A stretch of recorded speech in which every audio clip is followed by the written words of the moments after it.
The red corner, wearing the white trunks with black trim, weighing in at 159½ pounds. He comes to us from the Motor City of Detroit, Michigan, and his professional record, 29 victories, 21 KOs, against only 2 defeats. Ladies and gentlemen, he is the #1 ranked contender in the world, Thomas Big Dog Tate! And his opponent across the ring, fighting out of the blue corner, wearing the black trunks with gold trim, he weighs an even 159 pounds. This 1988 Olympic silver medalist from Pensacola, Florida, is undefeated with a record of 25-0, 22 KOs. Ladies and gentlemen, presenting the undefeated IBF middleweight champion of the world, Roy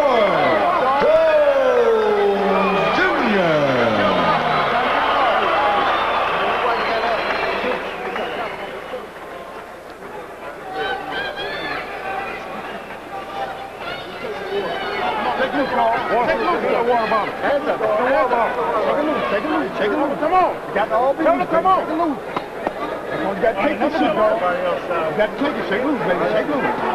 Take loose. Shake loose, dog.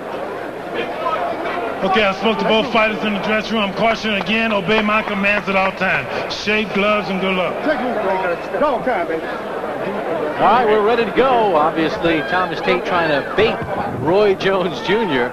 to start this one, but Roy Jones Jr. really didn't mess with that too much. They don't even want to go back to their corners. Roy Jones showing disdain for the annex of Thomas Tate. And we begin round 1. What do you look for early, Al? I think Roy Jones wants to box Tate. He wants to move on him and counter-punch him. That's what he told me when I interviewed him earlier this week, and I think that's what we're going to see. Though he's getting some good counter right hands in already.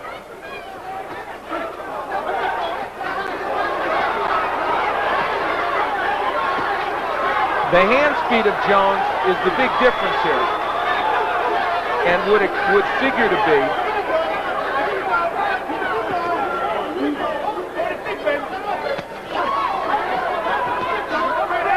Thomas Tate is not a huge puncher, but they feel, he and his camp and Mustafa Muhammad feel, Jones hasn't really been tested much by anybody as a puncher.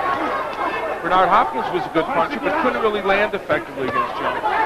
Jones has 5 career first-round knockouts. Tate with 3. And right now, Jones unleashing with that right hand. And I think he hurt Thomas Tate with that. Yeah, that back leg, that right leg of Tate wobbling. Well, posturing notwithstanding, this has been a great first round for Jones, and not such a good one for Thomas Tate. You know, you can talk about your opponent a lot, Jones blocking those punches as Tate did, but when you finally get hit by him, it's a different story. Yeah, you got to produce in the ring, and the hand speed of Jones giving Tate lots of problems. Even when Jones is against the ropes in the corner, which is not a place Roy Jones normally wants to be.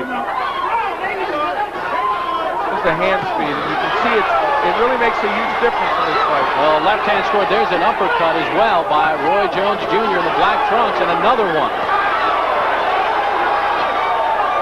Now, Thomas Tate stood up to the punching power of Julian Jackson, who was at that time very much a big puncher in this division. And so far, despite being hit with big punches in this first round, he stood up to the power of Jones, though being dominated in this first round. That's been all Roy Jones Jr. in the black trunks. And I want to point something out right now. Roy Jones Jr. has a history of fading a bit in fights. In other words, even against Hopkins in the later rounds, he wasn't that effective. So I'm sure Tate is thinking, if I can get through this early barrage, I can still get something done against this guy. So we shouldn't count Tate out early, despite the fact that he is getting rocked with some pretty big punches. Closing seconds of this first round. The first title defense for Roy Jones Jr. Tell you what, though, Jones is showing a better arsenal of punches and a better variety than I have ever seen from him as a pro. The left hand has worked effectively along with the right. And that is the end of round 1. Tate says, "You didn't hurt me." Jones has the scorecard. Good job, baby.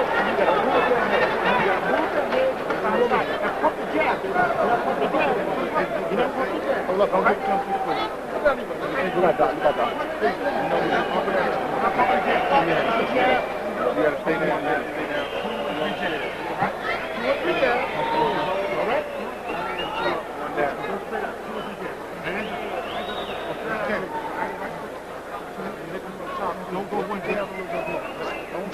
I'll set you in the stone set, okay?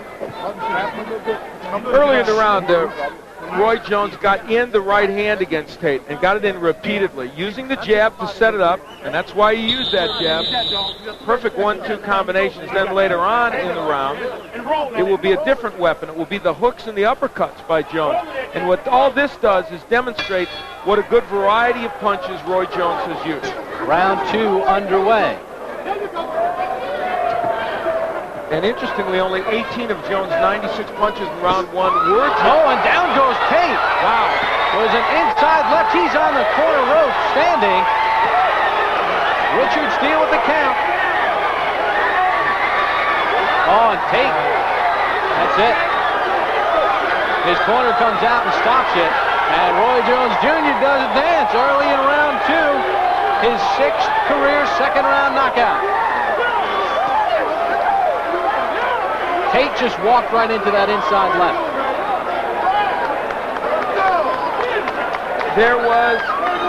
We talked about the variety of punches by Roy Jones. Now, he's not known as a devastating left hook artist. More power probably in the right hand. But he was able to crank up the hook, land uppercuts, and do everything necessary. And here's what's significant about this victory. The fact is, no one else has knocked Thomas Tate out before. And he's been in there against the likes of Julian Jackson and has not been sent down. So this is significant, and it shows the kind of power that Roy Jones wanted to show to send a message to some of the other good middleweights. 23rd knockout, and they have Thomas Tate seated right above us. Smart move, they got him on a stool. And right now his handlers in inside position, taking a close look at him. Take your time, no need to rush it. Roy Jones Jr. puts back on that IBF Middleweight Championship belt. His first title defense was awesome.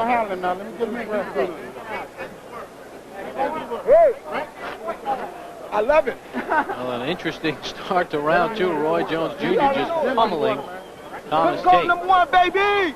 And the interesting thing is, the hand speed of Jones was just too much. And we'll take a look at the end of this bout. Yeah, let's watch the replay. I didn't even know what the hell you hit him with. The good left hand on the inside with a hook by Roy Jones Jr.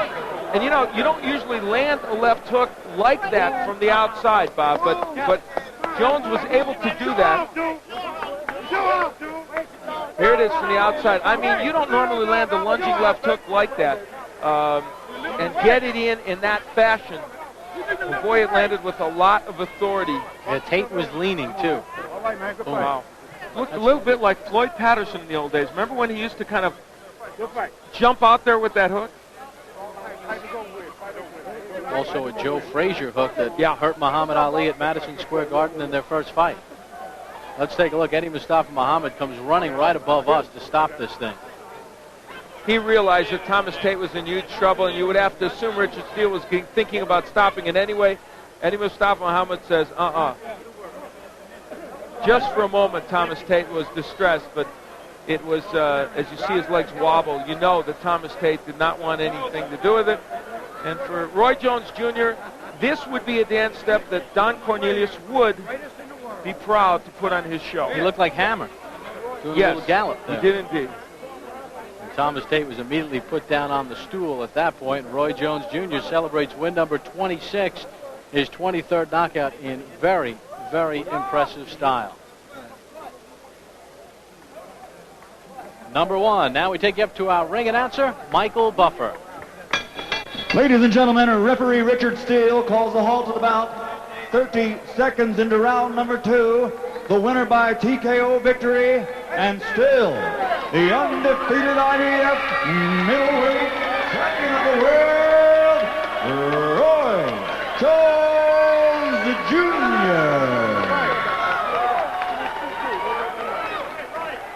Well, Thomas Tate did all the talking before the fight. Roy Jones Jr. with that left hand finished it quickly. Round number 2 in a very impressive showing. Roy Jones Jr. gets win number 26, and here are the final numbers. Jones throwing 99 punches. He connected 51 of them. That's 52%. He just took the fight to Tate from the start, used the left hand and the right hand, and was dominant in winning this round. This fight in just 2 rounds of action. Al Bernstein has made his way into the ring. He's standing by with Roy Jones Jr. Thank you, Bob. I am here with Roy Jones Jr., who did something pretty significant here. Thomas Tate had not been knocked out to this point, and I get the feeling you really wanted a knockout in this fight because of all the stuff that had preceded the fight. Well, first of all, I thank God for giving me the opportunity to come out here and do the things that I did. What's up, Pensacola? Everybody, I still love you. I'm number 1. Like to say hey to JT, Mike, Ray, everybody up in Great Gorge. It was wonderful. I came out here to get him because, for one, Barrera made me a proposition. He told me the best performance of the night would be the point guard for his new basketball team. I had to have it. Be the point guard for the. So you're going to play for the new Orleans ball club, playing point guard. Let's Bob go back on his word. Now that's what he told me, so I don't know. You know? That's some pretty good motivation now that I think about it. Some darn good motivation. What's up, PC? All right, you got the job done. You got it done early. One thing that it struck me was very impressive about your performance, and it's often the case with you, but even more so tonight, was the variety of punches. You started out with the jab, the straight right hand, but in the second round, you really came with the hooks and the uppercut. Well, the second round, see, the thing was, nobody never seen me really fight.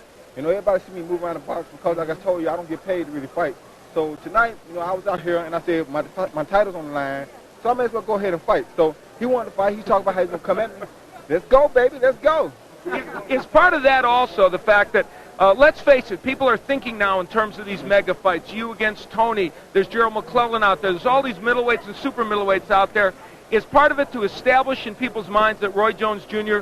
might be the elite of that, or that you want to think of yourself as the elite? What's up, Toto? What's up, Mr. Grant? Mr. Grant? I am the elite of that. We ain't got to discuss that. They know. When it comes time to fight, anybody who want to fight, hey, put the money down, I will do it. Understand? He just found that out. He talking about a big dog. He got a big dog right here. Anybody who want to get it done, we can do it. All right, Roy, let's take a peek at the end of the fight here. You really landed a lunging left hook. It was kind of an interesting punch. Because I fooled him. I knew they was sending him at me, so he thought I wasn't set. And I just set him up with a nice, beautiful left hook. Sometimes I don't understand how I throw it so pretty. Look at him, just a sleeve. Look at that. Just a pretty, come on, follow the champ. Ed Mustafa sending him at me. Come on, get him. Hold up, champ. He gave him what he wants. Here it is.